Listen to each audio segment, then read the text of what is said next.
Rabbits are a super sustainable meat source and probably one of my favorite proteins, which is why I always encourage people to give it a try, and this recipe is the way I get people hooked on rabbit.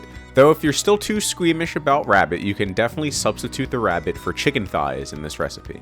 You'll need 2 rabbits or 3 pounds of chicken thighs, 4 cloves of garlic, 1 large yellow onion, 12 ounces of bacon, a half pound of mushrooms, 1 cup of heavy cream, about a half cup of flour, a half cup of brandy or cognac, and some fresh thyme, and obviously salt and pepper. If you're going with the rabbit route, the first thing you'll need to do is butcher the rabbit. Rabbits are surprisingly hard to find in stores, but I was able to find these rabbits at a Korean supermarket. I always start with the back legs. You could pretty much pull the legs apart and then find the hip joint and then either snap it off or use a knife to separate it. And then for the midsection, which is also called the saddle, I start trimming the belly flap off, and then I put that aside so I could use that for rabbit stock. Then I flip the rabbit belly side down, and then starting from the rib cage area, I bend it back. You should be able to hear and feel vertebrae separation, and then you could just use your cleaver or knife just to remove it from the rest of the rabbit. Then to process the saddle even further down, just find some space in between 2 of the center vertebrae, and then use your knife or cleaver to just press down really hard and cut it in half. The front legs of the rabbit are arguably the easiest part to remove. Since the bones are so tiny, they're basically just held on by muscle and connective tissue. So you can just feel around the armpit of the rabbit and then run your knife around while slowly pulling the leg away from the rest of the body.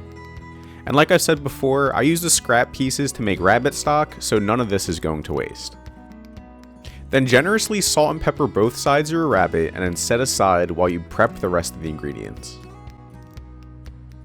For the bacon, there's not much to do. Either cut the whole pack into strips like the way I'm doing it, or go slice by slice. Then give a medium dice to your large onion and then chop up your garlic. No need to worry about making your garlic thin, this is a rustic dish. For the mushrooms, if they're big enough, cut them in quarters, but if they're tiny, just cut them in half or leave them whole. Next step is to render down your bacon until it's nice and brown. If your bacon isn't fatty enough, you can always add butter, oil, or any other animal fat. Then coat your rabbit or chicken pieces in a dusting of flour, and then fry them in the bacon fat until both sides are golden brown.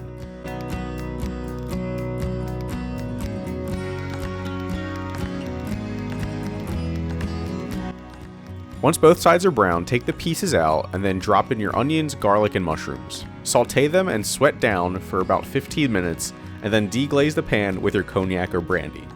Make sure to get all the brown bits off the bottom of the pan.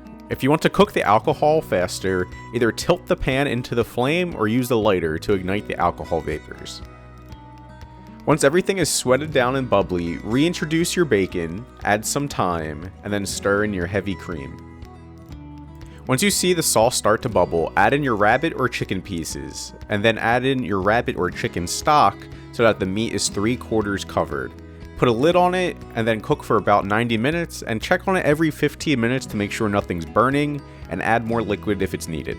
At the very end, make sure to taste if it needs more salt before serving.